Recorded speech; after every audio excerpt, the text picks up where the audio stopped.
Zoom.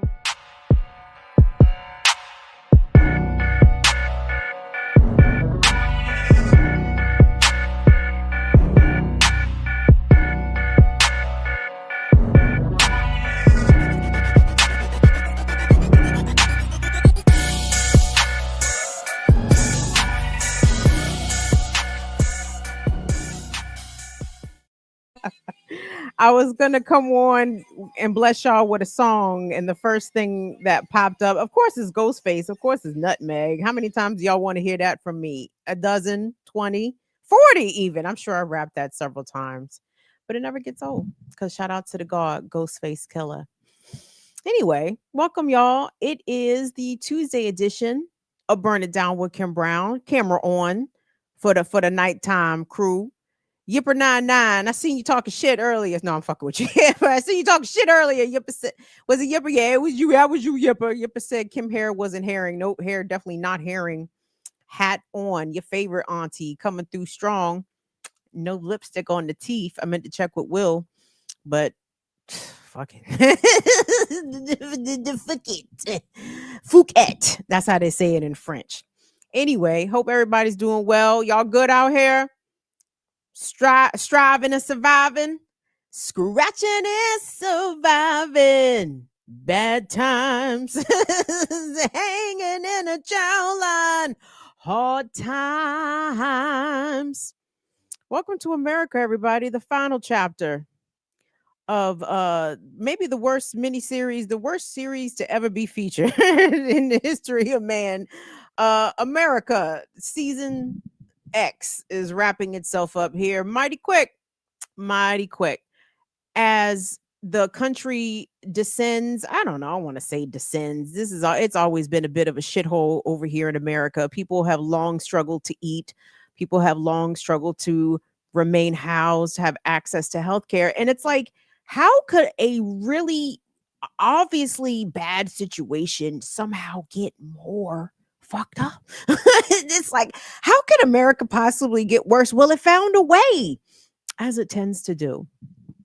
And I can't say I have much of a show here for y'all today. I have a collection of of videos we're gonna watch and discuss amongst ourselves and amongst whoever wants to fall in and join us. But per the exquisite artwork done by the Molly Shaw on the thumbnail, y'all see dastardly Dick Cheney has gone on down to in glory. And with all of the fuckery swirling about us in this year 2025 allowed us to see the passing of one of America's most notorious demons. I'm going to take a moment here to speak on Dick Cheney for a second, because as a young, very idealistic person, not with not great politics, I will confess, in my early adulthood, I would say I was a Democrat, but understanding that the Democrats wasn't shit. In 2000, I cast a vote for Ralph Nader.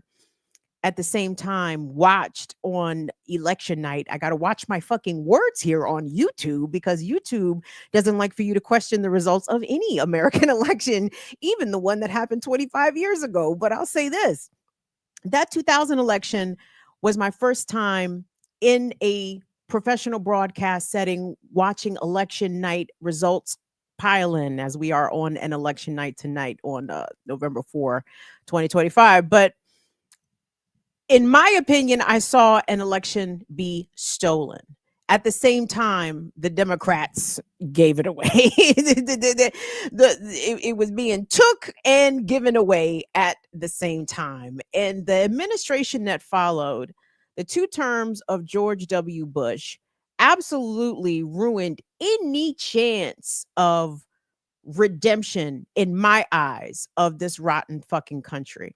I realized that the vote, in my opinion, was a joke. Our so-called democracy, also a joke. I saw the firsthand epic manipulation of the American people, who by and large allowed themselves to be manipulated after 9/11, the manufacturing of consent for an invasion of both Iraq and Afghanistan. Dick Cheney was the architect, the genius behind all that. Dick Cheney is part of the reason, if not the entire reason, why the Trump administration is letting executive power and executive authority run completely fucking amok, because Dick Cheney, although he was George W. Bush's VP, everybody knew who was running shit. Okay. Everybody fucking knew who was the head cracker in charge. And it was without a doubt Dick Cheney. And he helped, though, not exclusively him, but he helped to really accelerate and strengthen the military industrial complex. Trust me, it existed before Cheney came to power, because when he was H.W. Bush's DOD, defense secretary. 2 years after he left the Pentagon, he became the CEO of Halliburton. And then 5 or 6 years after that, Halliburton was the main military contractor, receiving billions in U.S. Pentagon funds to invade Iraq and to invade Afghanistan. And I hope Dick Cheney tonight is roasting in hell, horrifically, with the blood and the screams of hundreds of thousands of Iraqis, of Afghans, of people throughout the Muslim world, people throughout the African world. Dick Cheney has the blood of countless souls on his hands, and I pray, like, I know we got some atheists out there, we got some Christians, we got some spiritual folks out there. I do believe in an afterlife. I mean, you can call it heaven, you can call it hell, you can call it purgatory, whatever you want to call it. But I think there is a karmic reconciliation waiting for all of us once we take our final breaths out of this meat sack of a body we live in, we inhibit. But your soul is infinite. And I hope that bad people experience bad things in the afterlife. Dick Cheney lived on this planet far too long and far too fucking free. Dick Cheney living to be 84 years old, breathing the free air, is also part of the reason I don't have a lot of hope for a a a a a full accounting from a legal perspective of all of the illegal shit happening right now under the Trump administration. As Trump deputizes thousands of fucking white supremacists to violate thousands more folks' constitutional and civil rights. And many people are hoping that the Democrats, I am kind of even hoping that the Democrats, aren't y'all taking names? Are y'all paying attention to the shit, Democrats? Are y'all compiling all of the illegal activities done by individuals at the behest of the Trump administration? Because there needs to be some sort of legal accountability coming forth after this. Dick Cheney's existence and his ability to live free and die free, unfortunately, is what puts a damper on my would-be optimism that the Democrats would do anything to rein in Trump folks if and when the Trump administration ever ends. Dick Cheney should have been in The Hague. Dick Cheney should have been in jail. Dick Cheney should have been sentenced to death. Okay. Dick Cheney was allowed to enrich himself and become a war profiteer off the blood, not only of Iraqis and Afghanis, but American soldiers as well. A lot of doofy people of my generation signed up, raised their hand to go fight after 9/11 because they believed it was their patriotic duty. And that bullshit was sold to them in part by Dick Cheney. And a lot of Gen Xers came back from war, from deployments, with PTSD, with physical disabilities, mental disabilities, and the Veterans Administration turned their absolute back on them, and many of them continue to suffer to this day, and thousands of them have unalived themselves in the wake of Dick Cheney's wars. Oh, and lest we also not forget, who was it in this past election, y'all? When 2024, where was one of the presidential candidates got an endorsement from Dick Cheney? It must have been Trump, since Trump is the cracker, right? And Dick Cheney's the cracker. The cracker must have. Oh no, that was Kamala, right? right. Just as a reminder that that the D's and the R's are like this, and what separates them is just a sliver of sunlight and or darkness, depending on your perspective.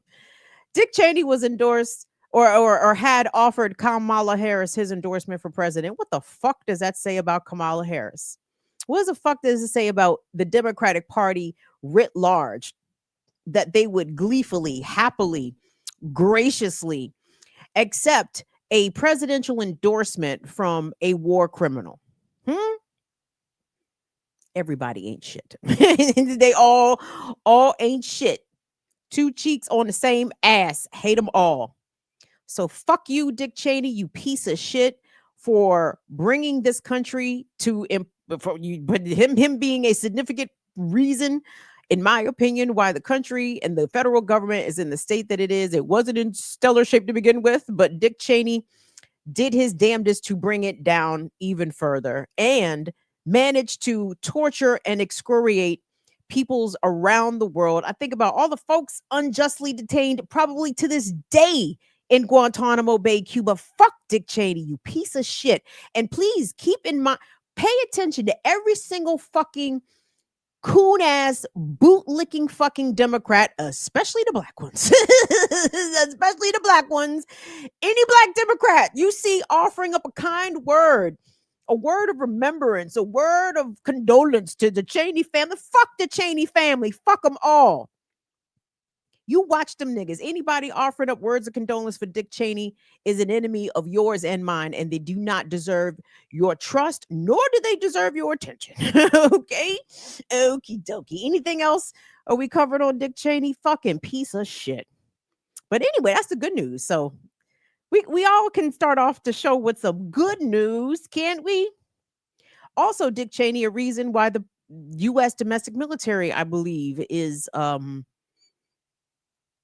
armed with military stuff. I know Obama accelerated the 1033 program, but didn't that shit begin under W? My smart organizing folks, checking in the chat. Did W initiate the 1033 program that you often hear our Black Alliance for Peace comrades discussing on Remix Morning Show, on Black Liberation Media? The 1033 program is where the U.S. military would send its surplus stuff, its surplus tanks, its surplus MRAPs, you know, the sound deterrent, anyway, that can actually damage your hearing, but they use that as crowd control. Their surplus tear gas is where the military would give these surplus materials to local U.S. domestic police forces, I guess, to use against us. Chat, yeah, fact check me on that one if you don't mind. So fuck Dick Cheney and fuck a lot of shit. So here we are, day 35 of the U.S. government being closed.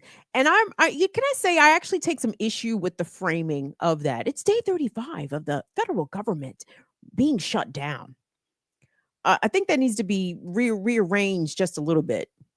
It's been 35 days since Trump forever closed the government. And now we're 35 days in with no working, functioning federal government. That's how we need to look at this, to be honest. I don't think the government's ever going to reopen, guys. And again, I'm not trying to be the bearer of bad news, but it's just looking that way. And I want to commend the lawmakers, as much as I'm loath to do so. I'm actually about to give Governor Cantaloupe Head a little credit here. Write this down because it's never gonna hear it again. But so because the news changes so much. So Friday, the 31st of October, the Trump administration received 2 rulings from federal judges, one from Rhode Island, one from Massachusetts, basically directing Trump's USDA where's USDA at? Under Health and Human Services? I don't fucking know. But anyway, United States Department of Agriculture, which oversees the federal SNAP food stamps program, they have a contingency fund. The judges ordered the Trump administration to use the contingency funds in order to fund November's SNAP benefits. Trump said, okay, but then he said, psych, as he is prone to do. So apparently now the Trump administration says they're only going to fund half of the November SNAP benefits, and that the states are going to have to make it up on their own. And obviously, states are trying to figure this out in a piecemeal fashion. Governor Cantaloupe Head of Maryland said, I believe that he was going to authorize, did I hear $67 million, Marylanders? Is that accurate? Which is a hell of a come up from the 10 million. Last week, I told you that Governor Wes Moore said that the state of Maryland was going to offer up $10 million to area food banks to help offset the SNAP cuts. But many folks correctly said, number one, that's not enough money. And number two, these food banks are not evenly distributed throughout the state. And number three, you're likely going to need to have some sort of transportation to get to the fucking food bank in the first place. So if you don't drive, and or if the food bank is not located off of mass transit, which chances are if you live in Baltimore City, good luck. I mean, the bus, but there's no good subway in Baltimore. But anyway. So Governor Cantaloupe Head said he's gonna step up with 67 million. I said, nigga, that's more fucking like it. State of Maryland got $2 billion rainy day fund. Bitch, it is raining. crack open the penny bank. The fuck is you doing? So I know some other governors are trying to help out their folks, and that's great. And in fact, even some corporate, and again, the corporate marketing here I find interesting, because I'm like, this is an opportunity to help the people or to announce sales. I'm not exactly sure. But the long and the short of it is, Trump is forcing a desperate situation on people where the economy is already very shaky. Hundreds of thousands of people have lost jobs. The bank situation, the banks, very quietly, it's not being widely reported. The banks are having a lot of issues with liquidity, with their ability to put their hands on actual liquid cash. And let me know, chat, if you guys have seen this or not. From what I understand, starting November 1st, a number of banks have changed their withdrawal policies and their withdrawal limits. Bank of America, Chase Bank, Wells Fargo, amongst others, that say that they're putting a cap on the amount of cash you can withdraw directly, not only from the ATM, but from what I understand, some restrictions are being placed on some of the cash platforms like Zelle. Like the banks or Zelle is only allowing $1,000. Don't quote me. It's a finite, it's a capped number. I can't recall exactly what the number is because I think it's varying from bank to bank. But they're putting some limits on the amount of money, not only that you can withdraw, but literally money that you can fucking move around. Gang? This sounded bad. They fucking with people's food. Now they fucking with the money. Housing costs are exorbitant. The potential for a burst of some kind, I'm not sure, coming from the housing market, coming from the car market. You guys, folks with these exorbitant car loans are having their vehicles repossessed at rates that are ridiculous. And on top of that, there are thousands of vehicles just sitting on lots as wasted inventory, just sitting there getting rusty. The shit is fucked, everybody. It's bad. But we got to be putting the shit together way quicker. Way quicker. Because if we waiting for Kirsten Welker or Meet the Press or motherfucking Mika and Joe or whoever in the hell, waiting for whoever the fuck to put the shit together for us on the TV, it's gonna be way too late. So everybody, it is protect your neck time in every way that you can think of. All right. If you got assets, guard them shits. if your mama and grandmama got assets and the property taxes due on the house, help your people keep their shit, okay? Because this is gonna, when we hit rough financial patches, it's black people shit that gets took the first. You understand? During the home foreclosure crisis of 06, 07, 08, who was losing houses at record rates? Us. And I know some people was like, houses, bitch, rent.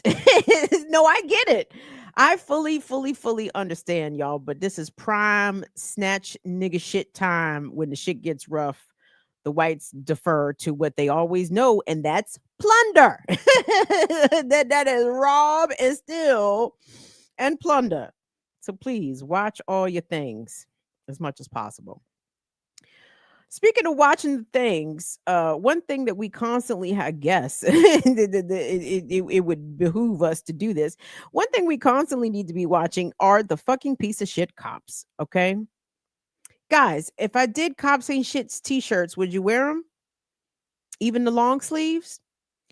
What about if I had it with a V-neck? Because you know I'm prone. I love a V-neck. Crew necks are nice, but I love to let the girls get some airtime.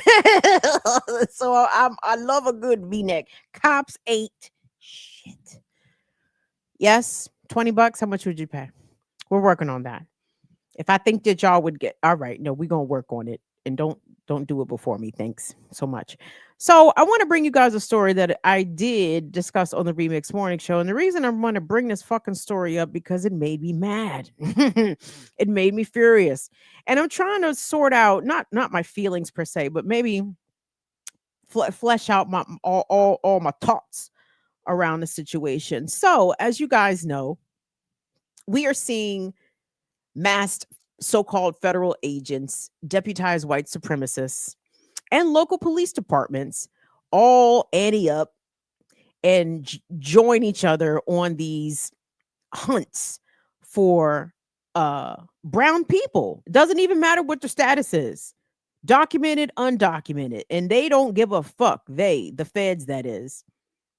But black people are always on the goddamn list. And if there's an opportunity to exert some violence against black folks, oh, they won't miss a chance to do that. Even in black ass Washington, D.C., where we have a black ass mayor and a black ass police chief. Buckshot Pam, B2B Pam. So this is what Pam had to say. DC police chief Pam. Fucker. I ain't rooting for everybody black. So I don't show even black people who have positions of power respectful deference because they are agents of the state and they can go fuck themselves. So police chief Buckshot B2B Pam spoke on the incident in which a federal agent fired 3 shots into the vehicle of a Washington, D.C. motorist who was unarmed. This shooting occurred in the aftermath of a traffic stop, of which, of course, black men are always known to survive traffic stops with the police. You know, they have no reason to flee or be fearful for their lives. I mean, gosh, just comply. So a federal officer fired into this individual's vehicle. But here's the rub. Metropolitan Police, DC Police, when they wrote the incident up, they didn't mention that there was a shooting. Didn't mention that there were 3 shots fired into a vehicle. Didn't mention it. But Buckshot Pam, B2B Pam, says that's not a cover up. just because we didn't tell y'all about it, that don't mean we was trying to cover up. That's, lying by omission. That's not against the law, is it?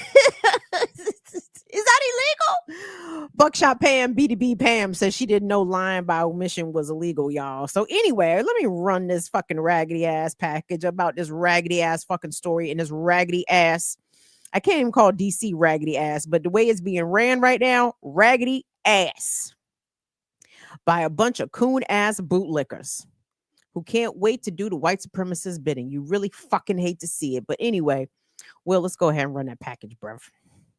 That there was a cover-up, but to assume that there was a cover-up, and I'm standing on record to say that there was no cover-up. That's DC Police Chief Pamela Smith responding to allegations that one of her officers was involved in a cover-up. Here's the story. On October 17th, DC police pulled over the driver of this Dodge Durango because of a missing tag and a dark window tint. DC police say 33-year-old Philip Brown tried to flee and drove towards officers. A DC Superior Court judge dismissed the charge of fleeing against our client. A Homeland Security investigations agent opened fire. He was accompanying DC police along with other federal agents as part of President Donald Trump's Make DC Safe Again initiative. So why are they calling this a cover-up? The initial MPD report makes no mention of shots fired. The next morning, a second report does. The charging documents used against Brown in the criminal case never mention anyone firing their weapon. Who ordered the MPD to omit mention of the shooting in his report. Smith says that the supervisors for that MPD officer were busy, so we asked another fellow colleague that is also an officer whether he should include the details about the shots fired in the report, and that officer told him no. She also had this to say. Let me just say, it bothers me because here's the thing. Our officers work very, very hard. Here's a young man who has children, who has been threatened because of this. And it's just not fair to him. It's not fair to him. It's not fair to the officers. They work hard every single day. They have worked millions of hours in overtime for this city. Whether a supervisor or another fellow officer, some are still wondering whether there was a failure in protocol by omitting these details in the initial report. What are your thoughts? My thoughts are that the media does not apply the level of interrogation and scrutiny to police officials, especially that they ought to. I've brought this up to you guys a number of times before because I wonder, and maybe I shouldn't wonder, maybe I should go and find out, but I wonder how journalism students are being instructed in the 21st century. Now, granted, when I went to school back yonder, back at the turn of the century, picture it, Philadelphia, 2000, the Annenberg Media Building. I'm in somebody's classroom and I'm being instructed, as thousands of journalism students are, media broadcasting students are. When you are reporting the facts, when you are reporting from a scene involving first responders of any kind, the official word comes from the cops, right? Like police are treated as a primary source. Like that's it's taught almost as it's unimpeachable, right? Well, if the cops say, that's why you hear so much what they call police say attribution in a lot of journalism that covers especially crime beats. Because journalists, reporters have a bad habit, a bad penchant for police say, just deferring automatically to whatever the fucking police say without, in my opinion, giving a commiserate amount of weight to that of, let's say, bystanders or eyewitnesses. So oftentimes you'll see, for example, that package we just saw there. I mean, the context may be a little different, but I would have been interested to have heard from witnesses on the street. What did they see? I hear what the cop said, and the cops are known to lie. So that's my thing. So that's kind of my gripe. If the unimpeachable official source, law enforcement, the police, if they have a documented history and pattern of lying, particularly about incidents that involve their officers injuring potentially members of the public, how much credibility are we supposed to give them? Or when you are quoting the police or an official of the police or the police chief or whoever the fuck, mention maybe that was from, and that is according to DC Police Chief Pamela Smith, whom in 2018, I'm just spitballing, I'm making this up, this is not whatever, but who in 2018 gave false information or information that was proven to be contrary to the original police accounting of an incident involving a resident who was shot by Metropolitan Police officers. I'm sure there are dozens of times that the media, the mainstream legacy heritage outlets could be attributing, when they quote Police Chief Pam Smith or previous police chiefs, et cetera, because these motherfuckers lie all the goddamn time. So that needs to be part of your reporting. This department has issued false statements numerous times over past several years involving officers who are accused of shooting or harming members of the public. But it's never framed that way because police are always given the benefit of the doubt. They are always the good guys. They are always the ones in the right until they are proven to be in the wrong. And for Police Chief Pam, BDB, Buckshot Pam, to talk about the pressure that particular officer, who I guess told the truth when pressed about whether or not shots were fired at this particular traffic stop, that this officer told the truth, and he's been facing threats, and he has children. I'm sorry, what about Philip Brown, the man who could have caught 3 bullets to the fucking chest for a missing front license plate and a tint on his windows? Are we goddamn serious? And that is the thing. I would love for us to get to the point of this whole propaganda machine. Like, can we please stop emphasizing and placing more weight and importance upon the lives and mental and physical well-being of the fucking police, who are the most and best well compensated public servants, literally on the public dole. I don't give a fuck how these officers are doing in their home life. Well, I fear for their children and the well-being of their of their partners, of course. But I'm saying I don't give a goddamn if this nigga's receiving threats, probably from his own fucking colleagues, right? I don't care about this person having children, because a lot of victims of police brutality themselves have children, or in a lot of cases are children themselves. I hate all this fucking dumbass. Well, we have to consider the lives and well-being of the officers. Fuck them. They get protection under the law constantly. They have well-funded public health care. They have well-funded legal defense when they fuck up. They have the weight of the entire state on their side. They can go fuck themselves, and as can Police Chief Buckshot B2B Pam. Speaking of police losing credibility, well, we're going to cue up the sister talking about Dallas Police Department. So, DC is supposed to be a sanctuary city, as is Chicago, as is Los Angeles, as is, I believe, New York City. Philadelphia, is Philly a sanctuary city? A lot of sanctuary cities where people who may not have legal status are allowed to live, and the local police departments are not supposed to be inquiring about their legal status, and by and large are not supposed to be assisting federal agencies in doing deportation activities, right? I'm not sure if Dallas, Texas, I'm very positive Dallas, Texas is not a sanctuary city, but even some non-sanctuary cities do have policies in which the local PD doesn't really or isn't supposed to be assisting Homeland Security or ICE do roundups.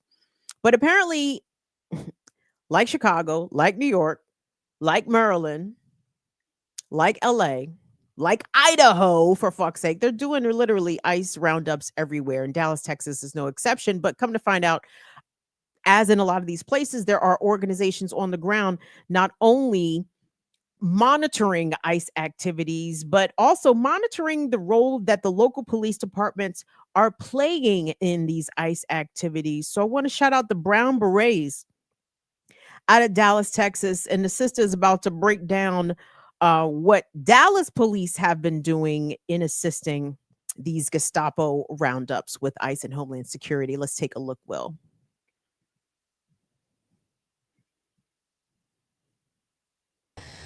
Hello, everyone. This is Esperanza with the Dallas, North Texas Brown Berets and the Canalismo National Brown Beret.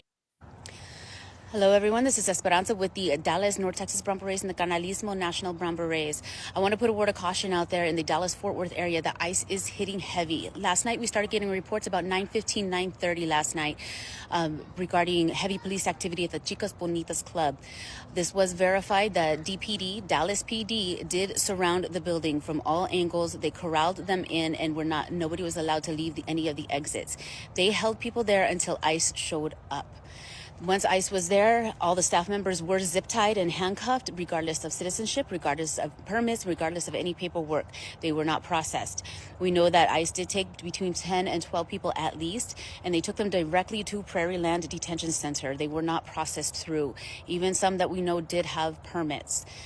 This is big because this shows that ICE has been working with Dallas PD. The Dallas PD has been telling people from the spring that they do not work with ICE. However, we have been having proof since then that they do assist. We've had an increase in the last month or two of traffic stops by Dallas PD and ICE rolling up behind them. This incident, this raid that happened last night is very clear that Dallas PD is assisting ICE. We had our berets, boots on the ground since 10 p.m. last night. They stayed the entire entire night on property. They spoke to witnesses. They gathered evidence from ICE. They were able to get some of the names of those who were taken. Once morning hit and the tow trucks came and took the vehicles, our berets went over to the consul and provided those names so the families would be informed where their family members were kidnapped to. This is very important because we have been putting out reports of police activity, possible police activity in areas, and people are coming at us with comments of, oh, don't scare the people. We're not doing this to scare the people. We're doing this because we have monitors that are out in the community that are reporting back whether things are verified and valid or not. This is because we knew that the police were working with ICE, so we needed people to be cautious regardless if it's just PD that they see. If you want to show support and go ahead and give us the reports, if you see anything suspicious, if you see anything going on, action going on, you can reach us at the Instagram page for brownberets.dfw, or you can message me directly and I can get the information over to our commander who runs that page. What we're looking for is, if you can get pictures, get location. If you can get pictures of the vehicles, license plates, faces, that would be great. We know that sometimes when people are driving, they're not able to do that. But so if you could get location and time, we can have our monitors check the area. Please, please, please be careful out there as Dallas PD is working with ICE. So Sunday night, Donald Trump gave an interview to 60 Minutes. Nora O'Donnell asked Trump, you know, we're seeing these scenes from around the country of people having their vehicles smashed, workers, working class folks, flower vendors, food vendors being snatched off the streets. You claimed you were taking out the worst of the worst. You know, do you think these tactics are too extreme? Trump said it's not enough. These tactics are not going far enough. So when you see people in the community that are on the ground that are doing the work of at least trying to make aware when ICE is in the area, and of course doing due diligence, taking pictures, documenting, trying to get the names of those that are kidnapped, including, you know, trying to notify people's families. There's no fear mongering happening, gang. Like, this is the shit. This is 1930s Europe right now. Like, there's not enough alarm bells going off, in fact. And I appreciate people that, again, are putting their own selves on the line to be targeted. As you guys know and have likely heard, there are increasing reports of the kind of social media surveillance databases and software that ICE and Homeland Security are availing themselves to. One is graphite, and what was the other one? Is it gray code? Great, I don't fucking remember, but it's the shit where they take your phone, and you know, I know you got a little lock code on your phone. I got a lock code on my phone. It's real cute. And the alphabet boys chuckle amongst themselves as they snatch our phones, confiscate our phones, hook this shit up to this new Palantir graphite gray code, whatever bullshit, and allegedly it can easily break your code and get all in your phone. Now, that's happening at this moment, right? There's no auspices of your right to privacy or your right to an attorney or your right to due process or your right to not consent to searches and all that. All that shit is a wrap, everybody. It's a wrap. How do we protect ourselves and protect our loved ones in the interim, in the process, right? You heard her.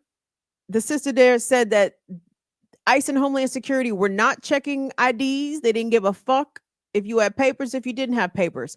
ProPublica has a good piece out right now about the nearly 200 American citizens that have been verified as been kidnapped and or brutalized by ICE and Homeland Security.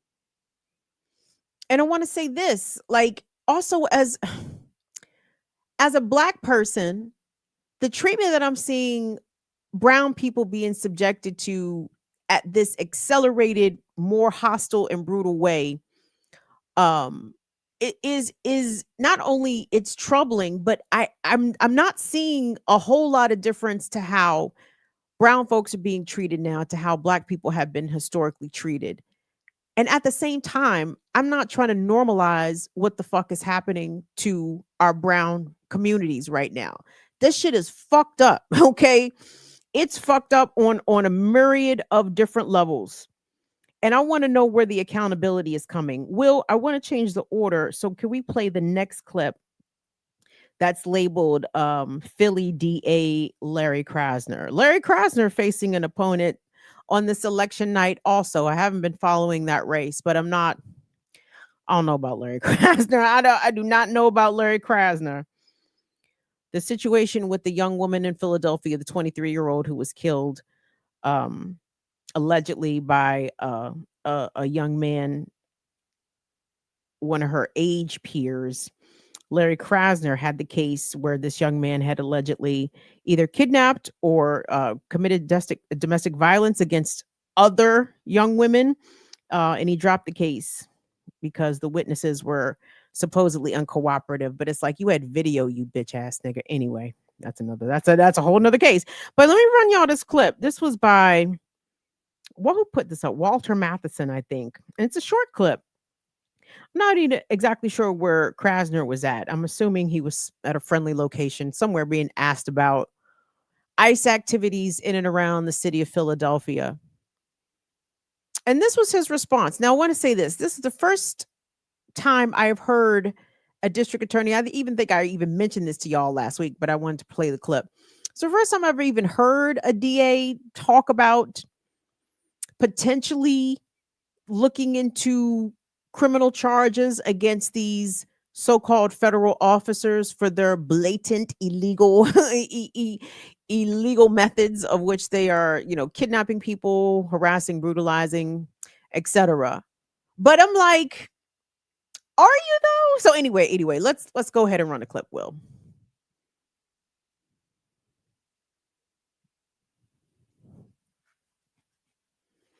To dealing with ICE, let's spend a little bit of time on that. First of all, I think the advice for ICE is similar. With regards to dealing with ICE, let's spend a little bit of time on that. First of all, I think the advice for ICE is similar to the advice for the coming invasion. It may well be coming, I hope not. But that advice is, you have a cell phone, it has a camera, you need to video, and you need to photograph stuff even before it gets ugly. And then, you're making history that they can't erase because they don't control it. B, you're making evidence that can be used in both civil and criminal court. C, I want it because there might be a few federal officers who need to get locked up. Okay? There we go. See, that's that neoliberal bullshit. Now, listen, in case you missed it, so Larry Krasner was asked about ICE. He said you need to document video as much as you can before things get ugly, because you never know. My office might need that as evidence because some of these federal office might need criminal charges. I kind of have to laugh, ha ha, but not ha ha, ain't shit funny kind of laugh. Because wasn't it just Philadelphia, Philly police, infinite content, Philadelphia, check in here. Didn't Philly just let a fucking killer cop out of jail? A cop that was on video for killing a young Puerto Rican man within 6 seconds of encountering him. Oh, yes, right. He shot the guy through the window. It's all coming back to me now. Philly cop shot this man through a window, murdered him, and a judge let the cop out early or with minimal punishment, something ridiculous. So for Larry Krasner to be like, yeah, y'all just run me the your evidence of ICE breaking the law, and yeah, we're gonna look into some charges. You can't even charge and convict regular ass cops who have, dare I say, maybe even more protection than these ICE cops have, right? Regular ass cops got the police union. I'm not exactly sure who ICE got besides, I don't know who they got, but I don't believe you. And I wish I wish I could believe them, right? I don't. Democrats are as complicit with this hyper police state as Trump and Republicans are. Like, they want this. They advocate and campaign for bigger police budgets, hire more police. We have a police shortage. We need more cops. We need youth curfews. We need license plate readers. We need stingrays. We need all this shit. It's always fucking Democrats advocating for all that shit. Not all of that is deployed against us. And then when you get a fucker like Trump in office pulling the levers, he's going to ramp it up, and the Democrats going to be like, well, this is not what we want. Go fuck yourselves. I wish Democratic DAs were seriously trying to compile evidence against these jackbooted thugs to at least make us aware of the public that's being brutalized, to make us aware that there's at least some intention to bring some sort of legal accountability to these fuckers. I'm not seeing no evidence. I'm not even seeing no sweet talk. They're not even trying to lie to us and tell us that that's the intention. I hate it here so bad. Again, Dick Cheney died free as a fucking bird. Bitch should have been rotting under a penitentiary for all the fuckery that he caused. I'm supposed to believe Larry Krasner and anybody else. Anthony Brown, Attorney General of Maryland. Who else? Some bitch ass Attorney Generals. Tish James. I don't even know if that's what Tish James prosecute, but even if it was, she wouldn't be. Prosecute cops. Why would they do that? So bad. All right, what else am I trying to show y'all? This is the We Hate America show. This is let me call this the self-deportation hour power right now. Listen, if you were a U.S. citizen and you were self-deport, let me get a flame emoji in that chat. Let me get a flame emoji in that chat. And I know y'all like, Kim, you better hush. But if one of these motherfuckers come grant your wish, listen. I heard they deport niggas to Costa Rica. We might have a conversation. Department of State. What's that relocation looking like? What's that self-deportation? What's that? I mean, I'm a fucking citizen here. Unfortunately, many times over. Well, actually not a citizen. Let me rephrase. I am a multi-generation person born within these borders. Maybe a multi-generation American is overstating it a bit. But no, I'm at least 8 generations deep out here, maybe more. And we can document it. Which, guess what, is more than most of these crackers. It's more than Trump. Shit. More than a lot of these crackers. And that's the thing. A lot of Black Americans, especially those from the East Coast, been here. Our folks have been here a long time. Hundreds of years. Hundreds.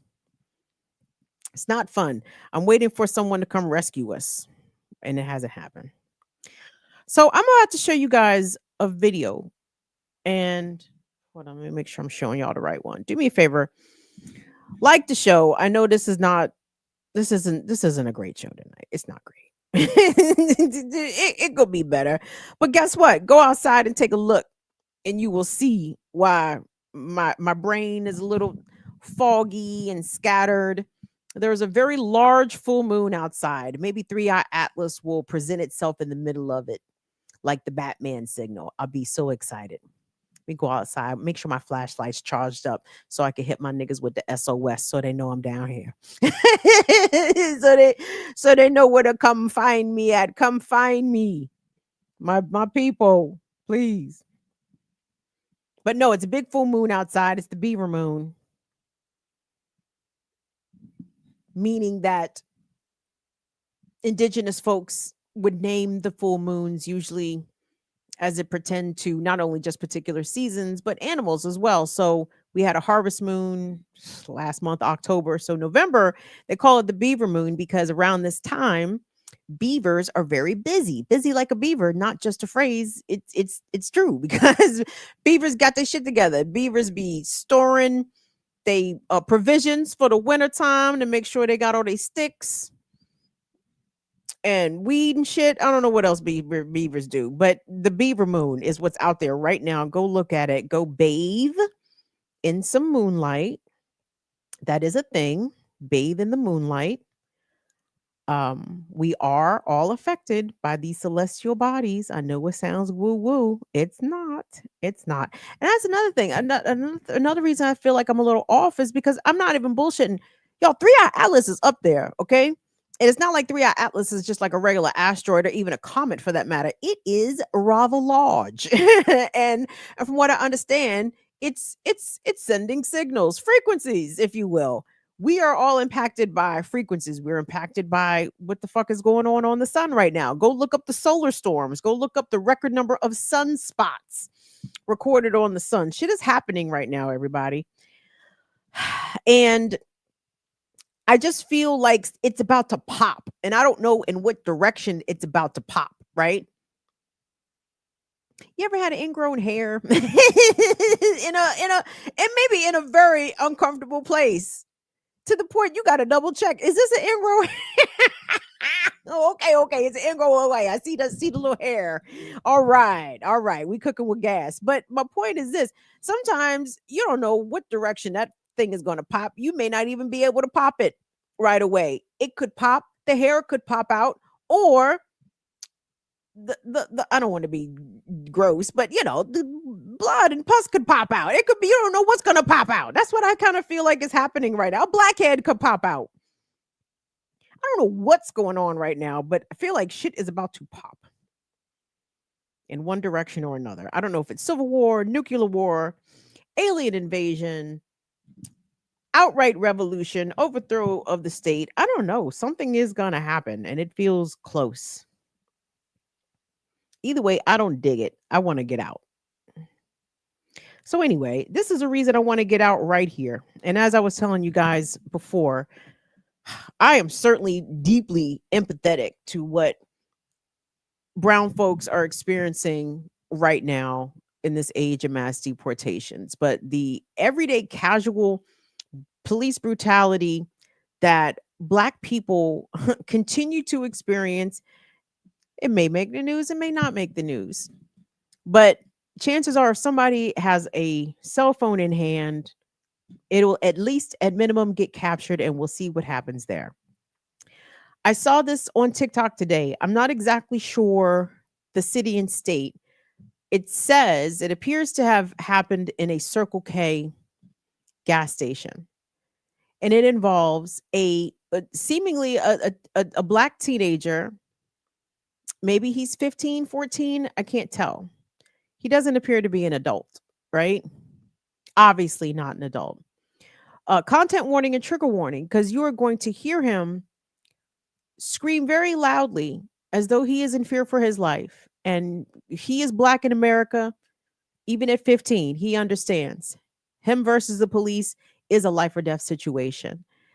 In the fright, in the urgency in his voice absolutely conveys that. So again, content warning, trigger warning. The child does survive.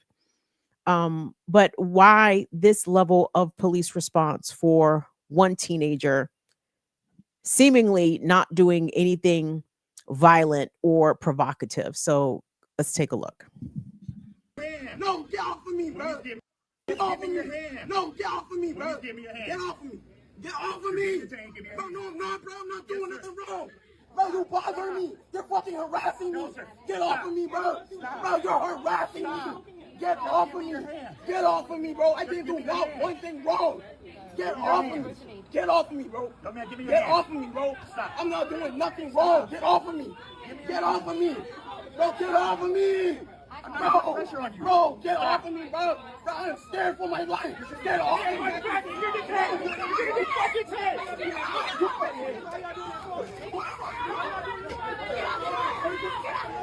I am. That's a minor, y'all. That is a minor. He is a minor, you guys. That's a child.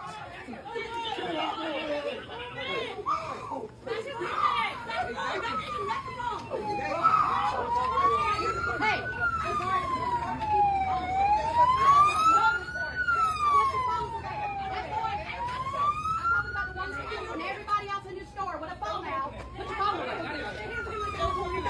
That's a child. He's a minor. I get that. He's a minor, and that was like 8 police officers on him. That's a little boy. I understand that, whatever, but that's a child. I'm not talking to you guys. I'm talking about my staff. I get it, but that's a little boy. He's a little kid. Is he under 18? So he's a minor. That's a minor. Y'all didn't have to do that.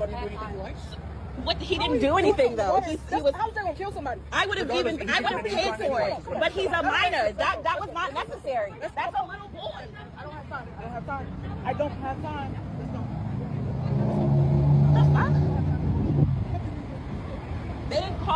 it's his parents or anything. That's fucked up. I just don't want them to do nothing to him, baby. That's a little boy. The one that brought the fucking dog in, I said that's a minor. He said it doesn't matter.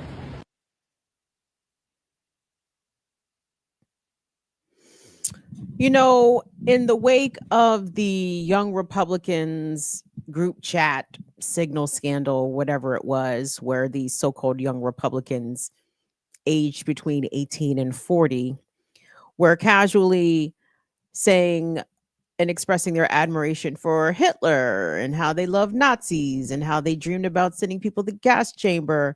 And Vice President J.D. Vance said, you know, we shouldn't ruin some young people's lives over some stupid social media posts.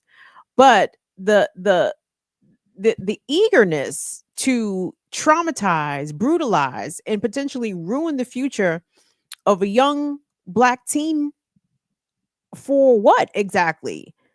I don't have proper context. I don't know why the police were called, but at the same time, I'm a middle-aged Black woman in America, and I understand that the police get called on Black people oftentimes for nothing or for things that are so minor. Why do we have to involve the police in this? So let's assume the worst of the worst, right? I can't even say the worst of the worst because it's clear the child was not being violent. I didn't see any weapons or anything in his hands. I didn't hear anybody claim that they had been assaulted by the kid. I think it was something, maybe he was selling flowers, or even, let's say he even came inside and hit the convenience store with a 5-finger discount. I'm sorry, that requires 8 cops for petty theft, petty larceny, 8 police and the dog. What? You see, this is what law enforcement in America is, right? America does have a violent crime issue, but unfortunately the police are seldom there in advance to A, either prevent the violent crime, B, they are the violent crime, or C, their job is basically to ensnare Black and brown people, but particularly children, to get them in that prison pipeline as early as possible. What do you think is going to happen to this young man? My guess is that he was probably charged with at least 3 things. One of those probably involved resisting arrest, disorderly conduct, because after all, he was yelling, causing a disturbance because a full-grown man was exerting his physical weight in trying to restrain him, and the young man was adamant that he didn't do anything wrong. Right? So that's disorderly conduct, causing a disturbance, resisting arrest, and then whatever the fuck they want to throw on him, depending on his age, even though he is likely under 18, they'll probably try to find a way to charge him as an adult because, you know, well, he doesn't have a future, or they want to guarantee that he doesn't have one, right? So let's throw as many charges on this young man and try to ruin his life, to have him be referred to as someone with a previous criminal record. What the fuck?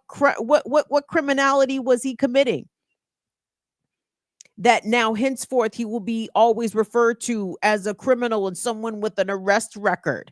Because isn't that what the fuck Republicans and Democrats love to say, Judge Janine? They had a long, lengthy arrest record, probably for some shit like that, disorderly conduct, petty theft, if that. I hate it here so bad.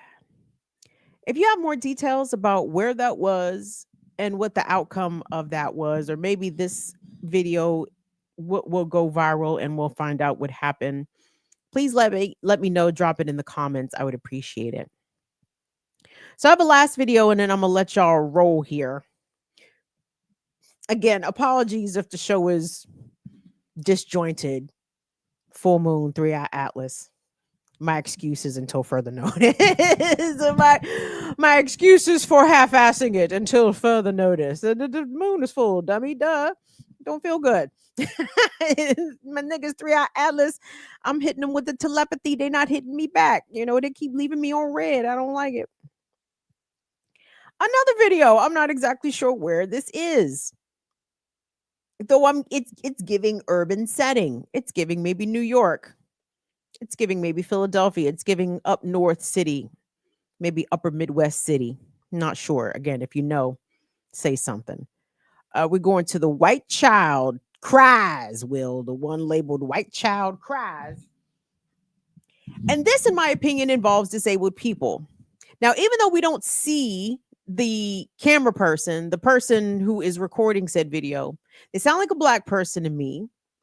And their pattern of speech to me sounds like they might have a disability. And I'm not trying to demean anybody by saying that. I'm just telling you what I hear. I may be completely fucking wrong. Okay.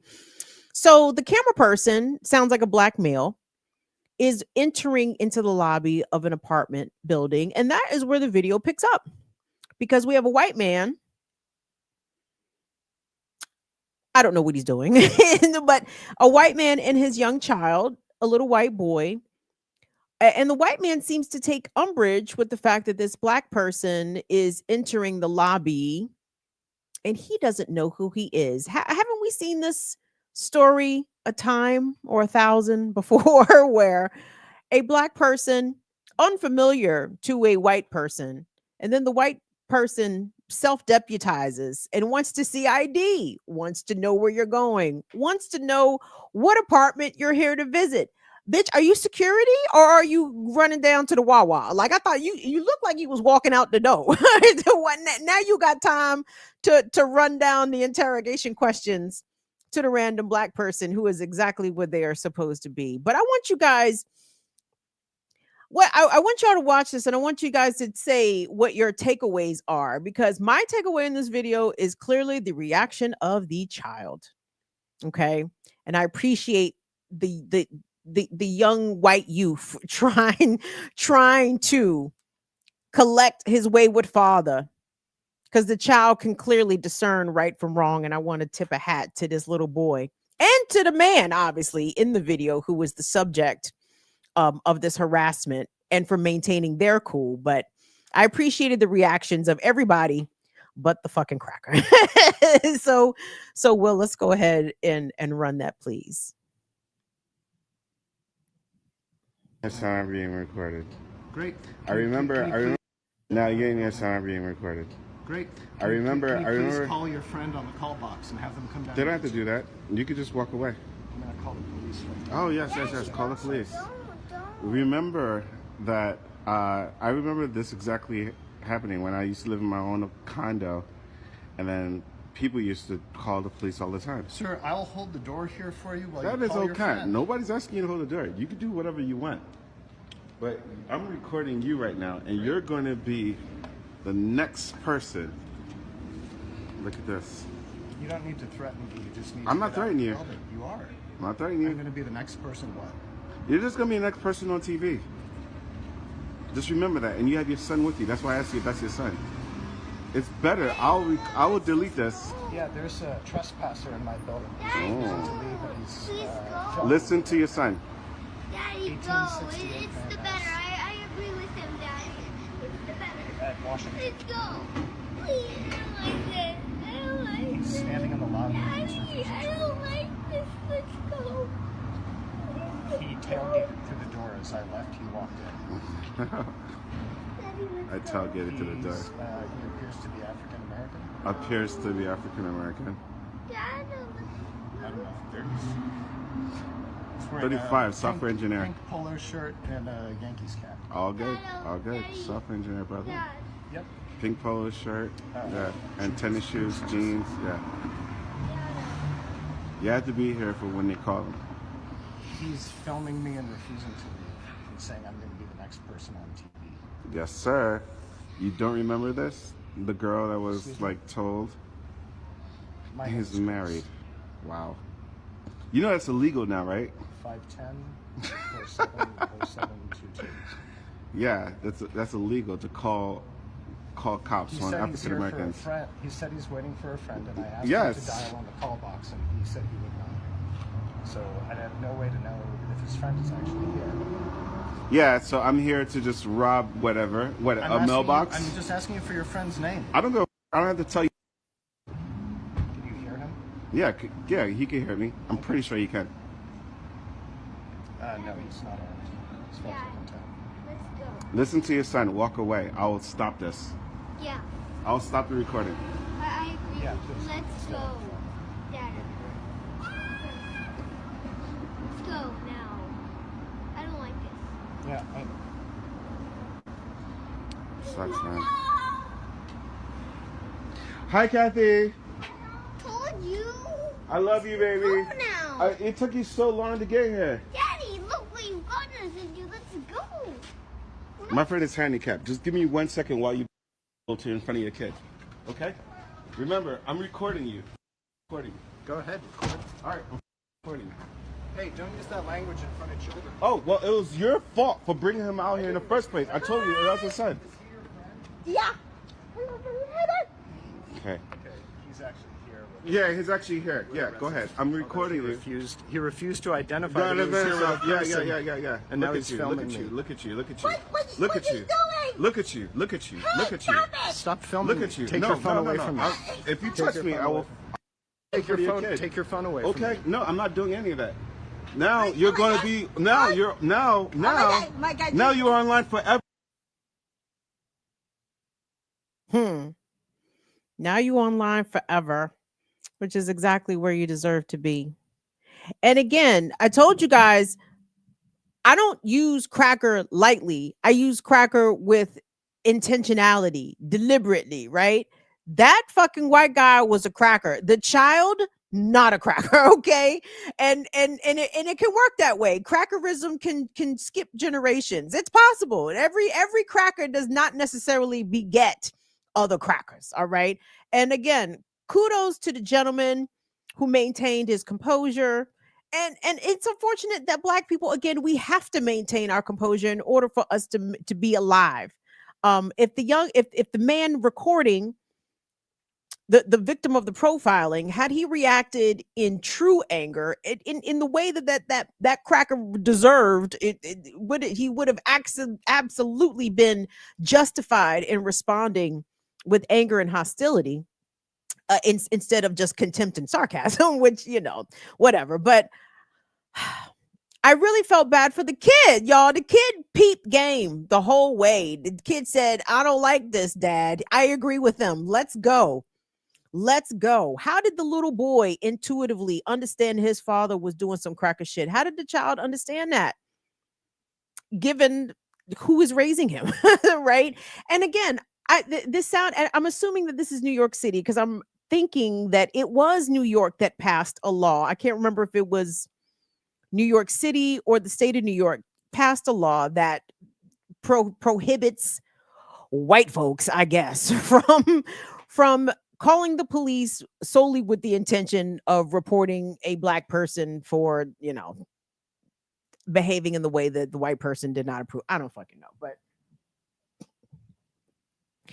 that should absolutely be a crime. And white people, we need y'all to check each other when you see other white folks doing this. I've seen a number of videos over the past week in which white folks are calling the police or threatening to call the police or walking up on Black people in public who are somewhere minding their business, somewhere where they are absolutely supposed to be, and interrogating them as to who they are, what's your name, what's your ID, who are you here to see. And the way that white folks in America self-deputize themselves, again, it's a holdover from the 1850 Fugitive Slave Act, which is why these jackbooted thugs working for ICE and Homeland Security are taking to this work like fishes to water, right? Because it's encoded in their DNA from their great and grandpappies who used to do exactly this shit 150 years ago. But it's a DNA genetic remnant that hangs around white folks' personality in America that makes them believe that they can literally approach any non-white person, particularly a Black person, and demand of them their identity and what they're doing. Who are you? What are you doing here? And y'all have to cut that shit out because number one, it could be dangerous for you. Number two, you're not the authority. I know you think you are. I know you think that every white person has cop entitlements along the way, and it's not accurate. You should cut it out because you're making your whole race look terrible. Okay.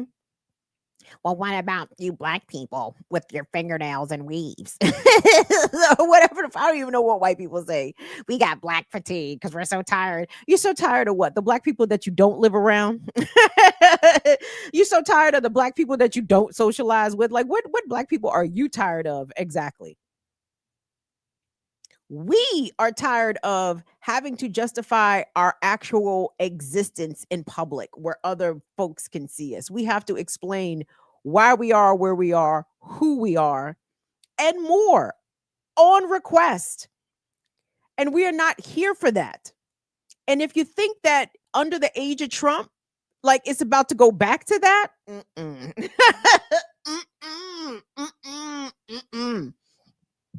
you know why? Because and to be clear, our ancestors had more to fear and they weren't afraid. I want to be clear about that. Maybe they didn't have more to fear. Depends on, I guess, your perspective. I fear lynching. But again, lynching happens right now in county jails, in state penitentiaries. Every single fucking day we see evidence of it, right? So to think that lynching somehow stopped or fell off is erroneous. Like the lynching is always continued. But I'm just so tired. And I need white people. You got to start yoking the leashes. You got to start yanking that chain of your fellow whites and you start smacking these motherfuckers. like when you see white people acting like this in public, other whites, you get involved. You put your privilege out there. You put that your whiteness against their whiteness when they are harassing or trying to antagonize or summon the law upon a black person or a brown person for simply existing. You get involved and you put your whiteness up against their whiteness. I've told you guys, you can be a Karen for righteousness. That's a thing. And I would love to see some of my fire fam go viral because y'all have got to redeem the race, y'all race, because the whites look terrible out here. Terrible, very bad. So anyway, work on that. I will holler back at y'all Friday. I might be on a Remix Morning Show tomorrow. That all depends. Who else is gonna be there? Who else gonna be over there? If not, please join me Thursday on Black Liberation Media for Classical Breakdown. Ear Doctor and I will be featuring Boogie Down Productions and KRS-One. I'm looking forward to getting into these catalogs. I know y'all like, Kim, it's Tuesday. You haven't started listening. No, I haven't. I might start tonight. But I tell you what I am going to do. I'm about to head outside. I'm about to moon bathe for a few minutes. And then I'm going to run myself a salt bath with some herbals and trying to keep my aura funky, fresh dressed, y'all. Get your protection up. Get your cleansing up. You know what I'm saying? Do what you can to make sure you and yours is all right out here. These is trying times. Go listen to Roberta Flack, Trying Times. That is your song assignment for tonight. I'm gone. Thank you so much to Will and Molly. Peace to all the fire famers. Love you guys. Big up. And please like the video on your way out and subscribe. Oh, don't forget, hoodies, 20% off the merch. Long sleeve, 15% off. Good through for another couple weeks. And shout out to Cynical. Cynical, let me know if you got your hoodies in the mail. Love y'alls. See y'all later. Bye-bye. Deuces, doses, doses.